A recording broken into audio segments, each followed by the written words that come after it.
First, giving honor and glory to God, who is the head of my life. It is only because of him that I live, move, and have my being. Welcome back to my channel, you guys. This is Shantera. I pray that you are well, doing amazing, feeling amazing, holding on to hope and faith. Y'all, I've been staying consistent on this little weight loss journey. I'm being mindful about the things that I'm eating, because a lot of the time I just be eating just to be eating. I eat my emotions away, and sometimes I even say out loud, I'm not even hungry and I'm still eating. Like, I'm making sure that I'm eating only when I'm hungry and I stop when I'm full. You know what I'm saying? And, you know, I'm just trying my best. Like, I'm giving it my all. Like, I want this so freaking bad. And I don't only want it like on a temporary, I don't not only want it like on a temporary basis. You know what I'm saying? I want this to be like my lifelong journey. You know what I'm saying? Of being healthy and consciously watching what I eat and just being mindful. You know what I'm saying? Not only with food, but with everything that I do. But today, y'all, it's been rough. You know, it's been rough. These last few days, I've been up at the school. TJ has been acting a complete fool. And the school's been calling me. I've been going up there and, you know, what's wrong with him? Is something going on at home? And, you know, what's going on? He's fighting, he's kicking, he's biting. He is acting a plum. I'm like, we got 2 weeks left. And it's just like everybody done unraveled. 2 weeks left. I'm just like, Lord have mercy. So I've been dealing with that these last few days, y'all. And I've been feeling like a good cry, like bubbling up in my spirit. You know what I'm saying? Because I feel very, very stretched thin. You know what I'm saying? Like, I'm working 12-hour days. I got the kids all by myself. You know, I got Terriana with her issues. I'm back and forth doing that, taking care of that. Doctor, psych, medicine, and you know what I'm saying? She's injections. I got TJ. I got Deanna. I got the grandbaby. And it's just like, and on top of that, I'm staying consistent. I'm trying to get my workouts in, even if it's like 30 minutes. Making sure that I include myself in that too, because, I mean, I need to take care of me too as well. So I just, like, for the last 3 weeks, I've been hearing the Lord say, testify. Testify. That's all I've been hearing in my spirit. So I don't know if some of you are getting ready to testify, or some of you have been testifying about what God has been doing, or this smoothie is so bomb, y'all. I got my smoothie, and for snack at work, I got me some apples and peanut butter with a little bit of honey. So that's what I'm gonna be snacking on. But I've been hearing the Lord, I've been hearing the Lord say, testify, testify, testify, y'all. I cried out to God today, like, Lord, please help me. Lord, please help me. Have pity on me. Have mercy on me. You know everything that I'm doing. Like, at this point, like, I'm so drained. The kids are just half cleaning up. The house ain't clean, ain't picking up. I'm tired of talking. I'm tired of yelling. I'm tired of cleaning up. I'm tired of everything. I'm tired of everything. I fell to my knees today and cried so freaking hard. Like, Lord, you are the comforter. I know you are going to get me through this. I know. But what we have to be able to acknowledge is, I asked the Lord to search my heart. Search my heart, because I deal with anger and bitterness when it comes to their father. Like, in moments like these, I get so angry and I start to feel a certain type of way about him. You know what I'm saying? I really, really do. Because I'm like, ain't no way in the world you just gonna abandon your kids because I don't want to be with you. You know what I'm saying? Like, how can you just leave them like that without checking in and checking up and making plans to come and see them and to stay connected with your kids? Like, it's so mind-blowing, right? And so I'm trying to stay focused. I got my gospel music playing. I just keep hearing the Lord say, testify, testify, testify, testify. So I said, okay, I'm going to come on here today and just talk about how I know God is going to keep me and how I know he's going to bring me through because he's done it before. And so even though I'm in my season right now of what I'm dealing with the kids and trying to do all of this and do all that, he's been so good to me. He has proven himself to be true ever since I've searched him out as a little girl. It started with my mom dying when I was 15 years old. My mom was she was very loving. She was very caring. She was very, she was one of those emotional type of moms that would hug you and kiss you and suck her thumb. She sucked her thumb until the day she died. I suck my thumb too, right now to this day. Ain't gonna let it go, baby. Bury me with that bad boy. She was very loving, very, she cultivated us so much, and she was very, very strict. But that was because they were molested as young girls, and there's some family history of them being touched on, the girls and all that. So she was very protective of us, and we couldn't go nowhere. If they wanted to come over, y'all wanted to come over and spend the night, you had to come over our house. And she had no problem with like meeting your parents and all that. But we weren't going anywhere, and we weren't spending the night at nobody's house. You know what I'm saying? Like, she was more like preventative measures. So when my mom died, and I was exposed to what family was really like, and because she cultivated us so much, it shocked me so bad when I started seeing like family wasn't genuine, like family wasn't really real, like family ain't really what you think it is. Like, at your most, trying times, as a little girl, I was 15. My other sister was 13, and my other sister was 11. And it traumatized me so bad. So I became this angry, bitter, evil young girl. You know what I'm saying? And I'm drinking. I start drinking. I'm so mad at the world about everything that's going on. I'm just so mad. I'm so mad. We living with our auntie now, and my auntie is treating us like absolute dogs on the floor. You know what I'm saying? And I don't care if my family don't believe our story. It don't matter. You know what I'm saying? My aunt was a demon. She dealt with, I don't know, still with, I don't know, because I don't fool with the family. But she was so evil and demonic. I will one day, but right now I can't even really talk about the things that she would do inside of that house. That was just absolutely unreal. You know what I'm saying? Things that you wouldn't think that somebody would do. Like, my mama was your sister, right? Like, I'm your niece, right?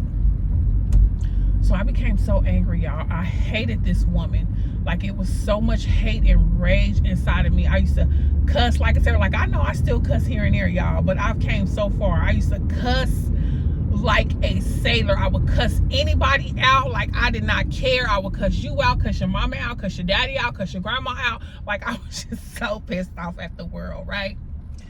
So pissed off at the world. So I'm like, I'm so angry with God. I'm like, I just can't believe you would do this to me. Like, all of this stuff. Like, I don't want nothing else to do with you. Like, I want nothing to do with you. Like, I can't stand you. IHATUTEU as well. Like, just leave me alone. Let me be. So I start smoking weed very heavily. I start drinking real bad. And the guy that I was with, who I spent the majority of my childhood years and grew up with this guy. You know, he would cheat on me all the time, and then after a certain while, you know, after finding out about these different women all the time, you know, he finally was just like, okay, yeah, he finally admitted it. Like after the women came to the house and putting potatoes in the pipes and, you know, just destroying the cars and all this and this and that, he was just like, you're my number one. You know what I'm saying? This is how I knew I didn't have no self-esteem. Baby, you hurt, broken, bothered, bruised, and battered. They know about you. That's why they mad. They mad because you got all the money I had. Of course, it's nothing to brag about because, girl, what? You got your place. He was paying for me cash money to go to medical school. He had bought me my own car. You know what I'm saying? I had access to all like the Caprices, the El Caminos, the, you know, all the big fancy cars on the 22s, the 24s, and the glass houses and the Cutlasses and all of that, right? So after all of these years passed, he said, okay, yeah, you know, it's true. I do cheat, you know, but you're my number one. So, you know, are you willing to accept the fact that, you know what I'm saying, it's you? You know what I'm saying? And they mad because it's not. So I accepted the fact. Y'all don't judge me. I accepted the fact and stayed with the man, right? So I stayed with him until the very end. I think this was like we were 13 years in. I met the man when I was 12 years old going on 13. He was my only person that I was with. And so once I accepted it towards the end or whatever, I was working at Walmart and I met this guy at Walmart. And I had never cheated before. Like, I don't believe in cheating. I just think that, like, if that's what I want to do, I'm gonna just leave you. Like, I'm not gonna cheat, you know what I'm saying? And so I ended up cheating, right? Finally. So my sisters are over and I'm like, oh my gosh, can y'all believe that I finally cheated? You know what I'm saying? Like, after all of these years, like, I finally got my lick back. Like, I cheated with this guy at Walmart, fine too. Cheated with this guy at Walmart finally one time, just my sisters. He was outside the door listening. He was literally outside the door listening. He was supposed to have been leaving, going to the country to go make some money and blah blah blah. Y'all, had got into selling drugs with this guy or whatever. Like, I was selling drugs at home, he was out there in the street selling drugs. Like, he taught me how to do it and I'm doing it at the house, like serving like the regular customers, the big paying customers. They come into the house and I'm dealing with them. Got into that with him, and so he found out about it, right? So he knocks back on the door and he at the door and he was like, I cannot believe, you know, like, and I'm like, you've been cheating on me for 13 years. Like, what are you talking about? Like, it wasn't no way for me to deny it. Yeah, I tried to deny it, but that was a wrap. I'm like, but you've been cheating on me for 13 years. He was like, no, I can't believe you cheated on me. He was like, I would have never thought in 1,000 years, in a million years, I would have bet my life on you. I can't believe you would do such a thing. The man spit in my face and packed up, left me the car, left me the you know, the cars that he bought me or whatever, left me all the money, left me the place and all of that. Got up the next day and left. 7 days later, I ended up finding him dead. He wasn't answering my calls. He was like, I'm done with you. I don't want y'all. He would not talk. I was so in shock at his response that I couldn't believe it. So I was going over there to the apartment when I found out he had went and got his own apartment and all that. And I'm like, oh, hell no, you're not supposed to be over here with another bride and all that. So I'm over there and he like, no, I don't want nothing to do with you. I don't want, you know, nothing. So he had went like 4 or 5 days without answering, because usually he would answer and I'm crying and snotting and sneezing and all that. And then he stopped answering all of a sudden. And I just knew about the 3rd day something was wrong. Something flipped in my stomach. You know, you just get that feeling that you just know.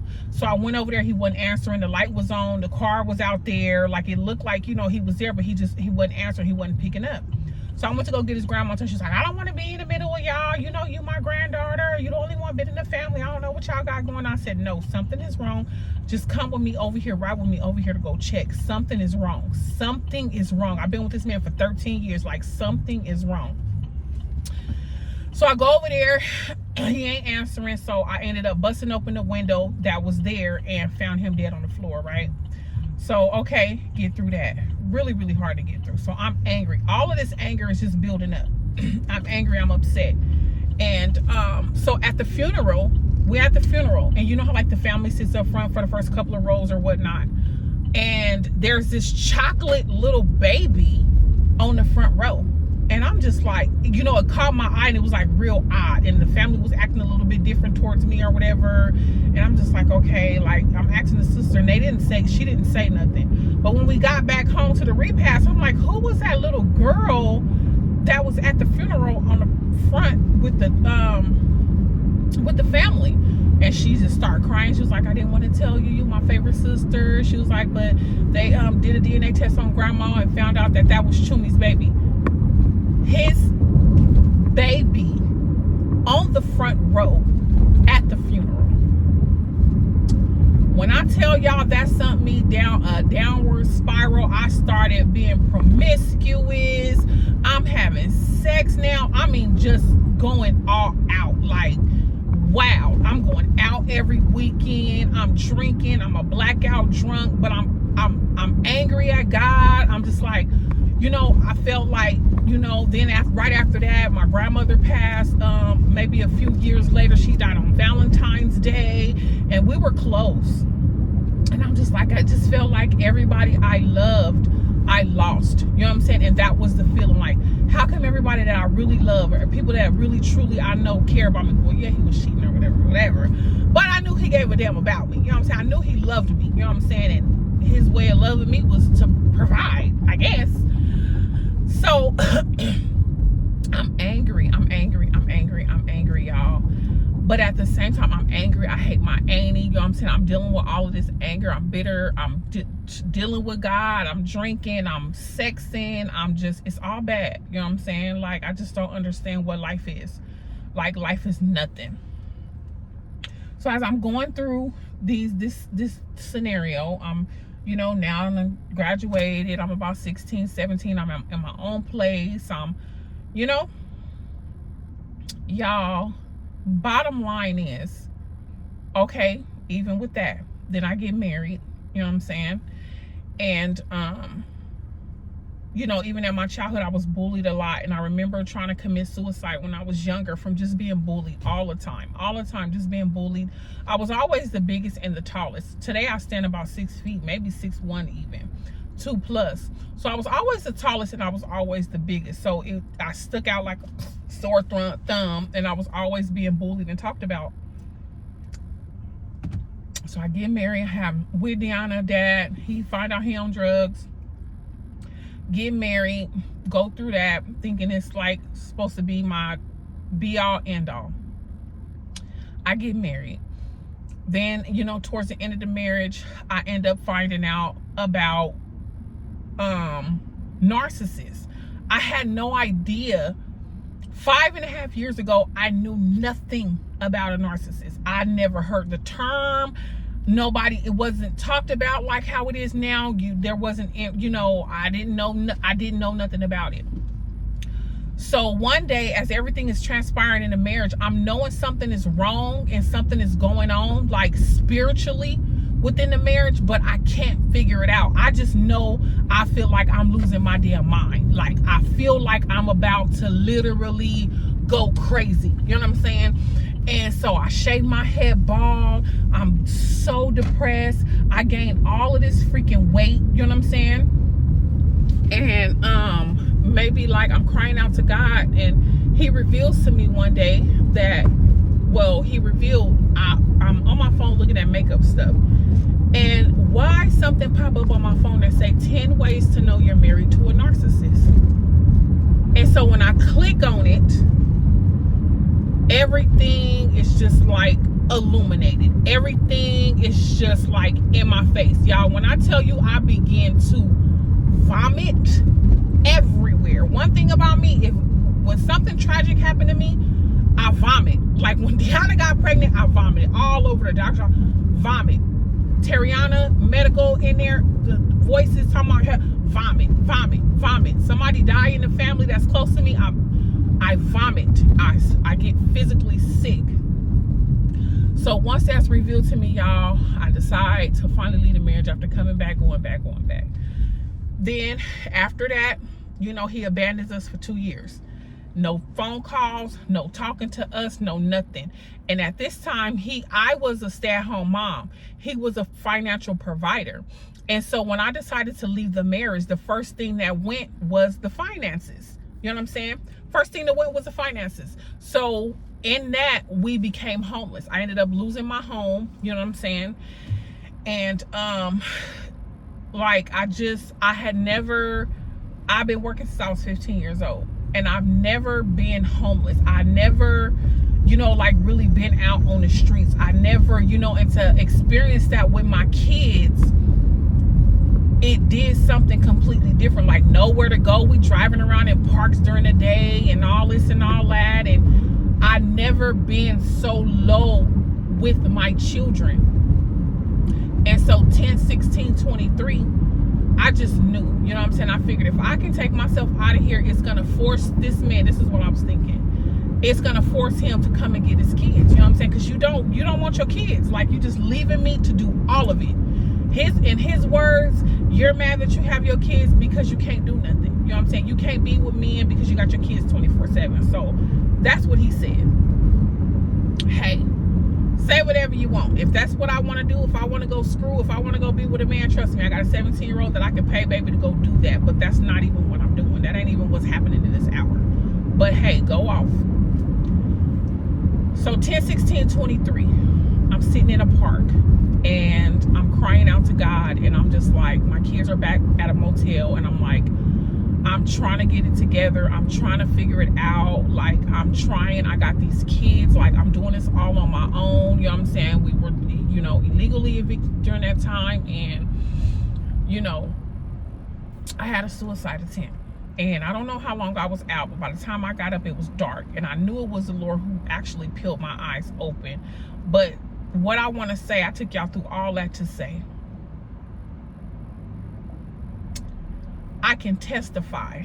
And there's so many other things that has happened in between, like my sisters betraying me and my kids, and, turning their backs on me and talking about me like a dog in my worst season. You know what I'm saying? When I was looking for help, and, just them being exposed, and, just really letting go of family because they don't believe what we said. They don't believe what happened to us as kids. They don't believe that their sister would do such a thing. And so, just cutting off family and, cutting off the toxicity and all of that stuff. I can testify today that God has kept me through each and every circumstance. I can testify today that God is a mind regulator. I can testify today that he makes all of our crooked paths straight. I can testify today that all things work together for the good to those who love the Lord and who are the called. I can testify today that God keeps his word and will continue to uplift us with his mighty right hand. I can testify today that God has been a comforter. I can testify today that God has stuck closer to me than a mother, a brother, a sister, an aunt, or an uncle. I can testify today that God has made all of my crooked paths straight. I can testify that God will not turn away a broken and contrite spirit. I can testify today that he has never left me, nor has he ever forsaken me. I can testify today that God has kept me when I did not even want to be kept. I can testify that it is God that gives me the strength to get up and do what I do every single day. And I give him all the praise, glory, and honor for that. I can testify that even in my trials and even in my pain and even in my heartache, that God has been there. He has been my rock. He has been my fortress. He has been my solitude. He has been the one that I cling to. I can testify today that God has been a rock in a weary land. I can testify today that God uses the foolish things of the world to confound the wise. I can testify today that nothing is too hard for God. I can testify today that if you continue to knock and seek and look and ask, that he will give you the desires of your heart according to his will. I can testify that God will meet your every single need. I can testify that when no one else was around, God was the only one there. I can testify that God is a lifter of a bowed down head. I can testify. I can testify.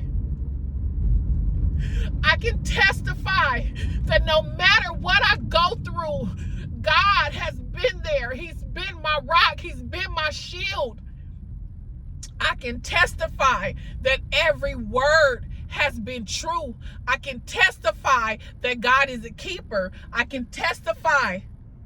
I can testify that his grace and his mercy keeps us when we are foolish and in the world and lost, hurt, broken, and confused. I can testify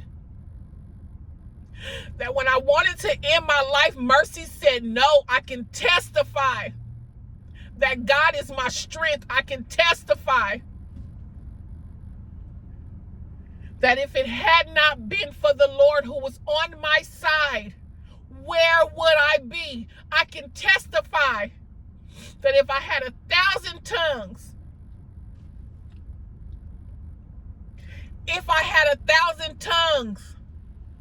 I could not thank him enough.